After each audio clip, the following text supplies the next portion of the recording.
सुनील पवार, श्रीजी अरदवाड इथे उपस्थित असलेले सर्व माझे विभागातले सहकारी, नवी मुंबईतले नागरिक, विद्यार्थी मित्र आणि मैत्रिणींनो, आपण ज्यावेळेस श्री गणेशाचा उल्लेख करतो आणि श्री गणेशाचाच आपण आज पहिल्यांदा पूजन करून ह्या कार्यक्रमाला सुरुवात केली।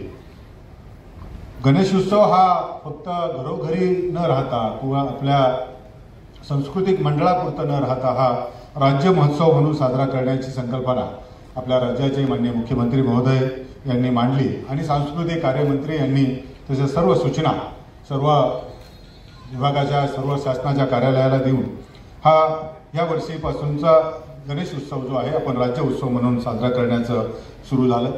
नवी मुंबई महानगरपालिकेने गणेशोत्सवामध्ये अनेक विविध उपक्रम आपण राबवतो। नवी मुंबई महानगरपालिका म्हटलं तर स्वच्छता हे समीकरण झालंय।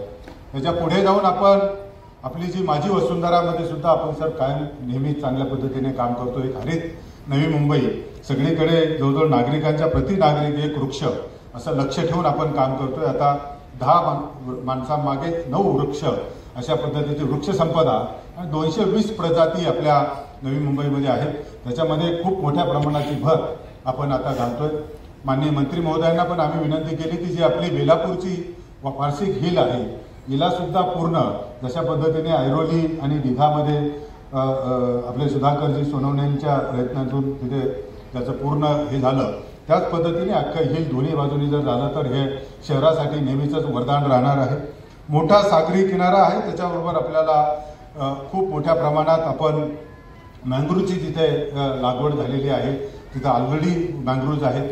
माननीय मंत्री महोदयांच्याच आम्ही मदतीने तिथे मँग्रोव्ह पार्क आणि आणखी तिथे नागरिकांसाठी थोड्या एंटरटेनमेंटच्या ज्या गोष्टी आहेत त्या करण्याचा सुद्धा मानस त्याच्यामध्ये आहे। आणि ह्या पर्यावरणाला पूरक अशा गोष्टी करत असताना फक्त बाहेरच्या गोष्टी करून चालणार नाही, तर आपल्या सर्व नागरिकांना यावर्षी माननीय उच्च न्यायालयाने सक्त सूचना दिल्या होत्या की सर्व ज्या गणेश मूर्ती आहेत त्यांचं विसर्जन हे आपल्या कृत्रिम तलावामध्ये करावं। मी नागरिकांचे खूप खूप अभिनंदन करतो, आभार व्यक्त करतो की त्यांनी या आव्हानाला खूप चांगला प्रतिसाद दिला।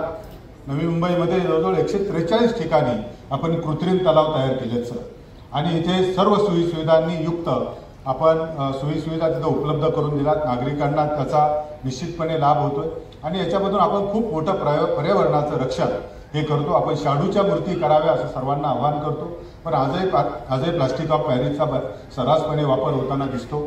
मी नागरिकांना पुन्हा विनंती करणार आहे, आपल्याला आव्हान सुद्धा करणार आहे की आपण आपल्या निसर्गाचं जर आपल्याला रक्षण करायचं असेल तर आपल्याला सर्वांना एकत्र येऊन हे काम करावं लागणार आहे। याच्यासाठी आपण सर्वांनी सहकार्य करावं असं मी आपल्याला विनंती करतो। राज्य महोत्सवाचं काम करत असताना आपण आज हा कार्यक्रम प्रथमेश लगाटे आणि मुग्धा यशपान यांचा आपण आज कार्यक्रम ठेवला।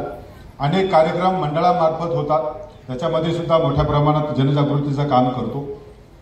श्री गणेशा म्हणलं तर विद्या आणि कला यांचा एक संयम आहे आणि हा विद्या आणि कलेचा संगम असताना आपण सुद्धा हा कलाला जोपासणी देण्यासाठी आज आपण बाहेर असेल तर एक आपले श्री गणेशा अक्षर गणेशा करणारे श्री तांबे तिथे आहेत। त्यांनी एका मिनिटामध्ये नावाचं लगेच श्री गणेशा करतात। ही जी कला आहे ही कला प्रत्येकाने जोपासली पाहिजे। आपल्यालाही प्रत्येकाने एका कलेचं संगोपन केलं पाहिजे, जोपासना केली पाहिजे। माणूस म्हणून आपण कुठल्या तरी एका व्यवस्थेमध्ये पोहोचलो पाहिजे असंच या निमित्ताने वाटतं। मी पुन्हा एकदा सर्वांना खूप खूप श्री गणेशोत्सवाच्या शुभेच्छा देतो आणि आमचे दोन्ही जे लाडके अतिथी आहेत त्यांचा सुद्धा आभार व्यक्त करून थांबतो। पत्रकार मित्रांनो, खरोखरच या राज्याचे मुख्यमंत्री आदरणीय देवेंद्रजी फडणवीस साहेब यांनी सांगितलं, पूर्वी टिळकांनी जी चळवळ सुरू केली होती ती चळवळ होती स्वातंत्र्याची। देश स्वतंत्र होण्यासाठी घरातला गणेश उत्सव हा मंडळात आणला आणि गावोगावी अंगणात वाड्यात वस्तीत हा गणपती उत्सव सुरू होऊन त्या गणपती उत्सवातून जी चळवळ सुरू झाली त्या चळवळीतून आपल्याला स्वातंत्र्य मिळालं आणि ही चळवळ पुढे आता आपण जो पाहतो तर आपल्या इथे सर्व ठिकाणी आपण सार्वजनिक गणपती उत्सवाच्या माध्यमातून मग पर्यावरणाचं असेल, वेगवेगळे विषय असतील, गेल्या वेळी पालिकेने प्लास्टिक पिशवीवरती आपल्याला कापडी पिशवी दिल्या होत्या, अशा वेगवेगळ्या चळवळीतून गणेश माध्यमातून आपण गणपती उत्सवातून लोकांना जनजागृती स्वच्छतेची मोहीम असेल करत असतो. यावर्षी माननीय मुख्यमंत्र्यांनी सांगितल्याप्रमाणे राज्योत्सव सगळीकडे सुरू असताना महानगरपालिकेने छोटे छोटे तलाव बनवून त्या विभागामध्ये पर्यावरणपूरक असं आणि पर्यावरणाचं रक्षण करताना गणपती विसर्जनाचं जे तलाव निर्माण केले विसर्जन, त्यात मला वाटतं माझा पहिलाच गणपती घरातला 1.5 दिवसाचा त्या तलावामध्ये मला अधिकाऱ्यांनी विचारलं, मॅडम तुम्ही तलावात करणार का मोठ्या तलावात करणार? म्हणलं नाही, आपल्याला संदेश द्यायचा आहे नवी मुंबईकरांना स्वच्छतेचा आणि पर्यावरणाचं रक्षण करण्याचं. तर त्यामुळे मी आमचा पहिला गणपती हा त्याच तलावामध्ये आम्ही विसर्जन करणार.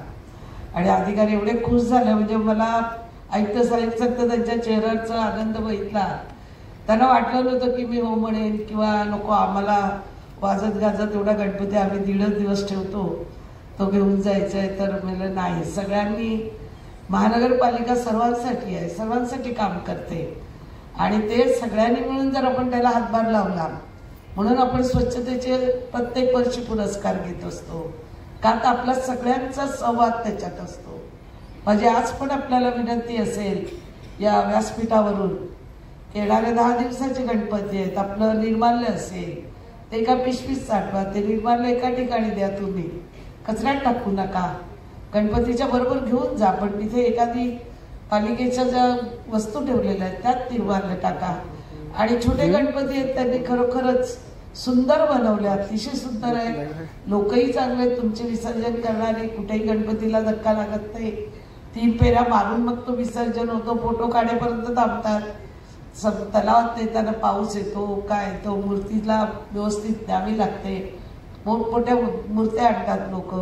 मला वाटतं पुढच्या वर्षी आयुक्त साहेब तुम्ही असं आवाहन करा या नवी मुंबईच्या मंडळाला की जे छोटी मूर्ती आणतील त्याला सगळ्यात जास्त मोठं बक्षीस असेल, कारण भव्य मूर्त्या आणतात आणि मग ते कशाही लोटून देतात ना. दुसऱ्या दिवशी ते गणपतीचे हात येतात वरती, डोकं येतं, पाय येतं, हे चांगलं वाटत नाही. आपण देवाची भक्ती करतो, वर्षातून आपल्याकडे गणपती येतो, आपण सर्व गणेश भक्त आहात, सर्वांच्या घरामध्ये देवपूजा चालत असते, तर मग त्या देवाला तसं विद्रूप केलेलं बरं वाटत नाही. काही लोक ब्रिजवरून फेकतात, काय करतात. आपली नवी मुंबई महानगरपालिका ही सगळी आपल्यांची आहे, ती स्वच्छ आणि सुंदर राहावी, व्यवस्थित राहावी, सगळ्यांनी आपण हातभार लावूया. आणि सगळ्यांना मला वाटतं प्रत्येकाने आज एक व्हिडिओ तयार करा आणि आपल्या मोबाईलवरनं सोडा की प्रत्येक छोटे गणपती हे छोट्या तलावात जातील, विसर्जन करतील आणि मोठे गणपती हे समुद्रात जातील. आणि पालिका निश्चितच माझ्या या प्रश्नावरती उपाय काढेल की पुढच्या वर्षी मंडळाने 5 फूट मूर्ती आणा, 7, 8, 10 नको, त्यांना प्राईज दिलं जाईल. त्या जिथे प्राईजचे आहे त्याच्यामध्ये ते गणती केलं जाईल की मूर्ती किती, आणि शक्यतो वाळूची मूर्ती आणली तर अतिशय उत्तम होईल. कारण जितकं आता प्लॅस्टिकला आपण कव्हर करत चाललो, आता अनेक संस्था आपल्या समुद्र किनारी स्वच्छता करतात, कितीतरी प्लॅस्टिकचा आलेला कचरा गोळा करतात. त्याप्रमाणे आपण सगळ्यांनी जर हातभार लागला, घरात बघा एखादं काम करायचं, एखादी वस्तू उचलायची तर चौघांनी पकडलं पटकन उचलली जाते, तशी आपली सगळ्यांची नवी मुंबई आहे. सगळ्यांनी मिळून स्वच्छ सुंदर ठेवूया. गणपती बाप्पा आले, तुम्हाला सगळ्यांना खूप खूप शुभेच्छा. माझी तब्येत बरी नसताना सुद्धा मी आले, कारण आज आम्हाला गणेशोत्सव महाराष्ट्र राज्य उत्सव निमित्त कला गणेश महोत्सव 2025 या ठिकाणी आपण साजरा करीत आहोत. या प्रसंगी आपण जीवनामध्ये भावुक होत असताना व्यवहाराचं ज्ञान सुद्धा आणि वस्तुस्थितीचं भान सुद्धा आपल्याला असायला पाहिजे. आता अवेली पाऊस पडतो, ढगफुटीसारखे प्रसंग आपल्या देशातलं तर संपूर्ण जगामध्ये हे वातावरण निर्माण झालेलं आहे. साधारणपणे 2012च्या कालखंडात अमेरिकेचे उपाध्यक्ष अल गोर यांनी ग्लोबल वॉर्मिंग म्हणजे जगामध्ये उष्णतेचं वातावरण निर्माण झालेलं आहे अशा प्रकारची सूचना दिली. आणि क्लायमेट चेंज म्हणजे वातावरणातला बदल हा त्याच्या अनुषंगाने निर्माण झालेला आहे. पूर्वीच्या काळी पाऊस पडायचा. मी साधारण 10-12 वर्षाचा असताना 8 दिवस रात्रंदिवस म्हणजे सूर्याचं किरण सुद्धा दिसत नाही अशा प्रकारचा पाऊस सातत्यानं पडायचा. परंतु आताची परिस्थिती आहे भयानक. पूर्वी ज्याला आयसीलँड म्हणतो, जो दक्षिण ध्रुव उत्तर ध्रुव या भागामध्ये बर्फाळ जो त्या ठिकाणी प्रदेश होता, एकूणच गिरडी ज्याला आपण हावरटपणाचा स्वभाव असलेल्या लोकांनी या निसर्गाची जी हेळसांड केली किंवा निसर्गाला लुटलं. प्रामुख्याने युरोपियन देश, अमेरिका यांचा समावेश त्याच्यामध्ये जास्त होतो. टू बी डेव्हलप आणि डेव्हलप, विकसनशील आणि विकसित या अशा देशांच्या मध्ये आता आपण 99% आपण विकसित झालो, परंतु 1% अजून शिल्लक आहोत. तर एकूणच भूगर्भातल्या असलेल्या खनिजाचा गैरवापर केला, कोळशाचा वापर केला, पेट्रोल, डिझेल आणि परिणामी भूतलावरचं तापमान वाढलं.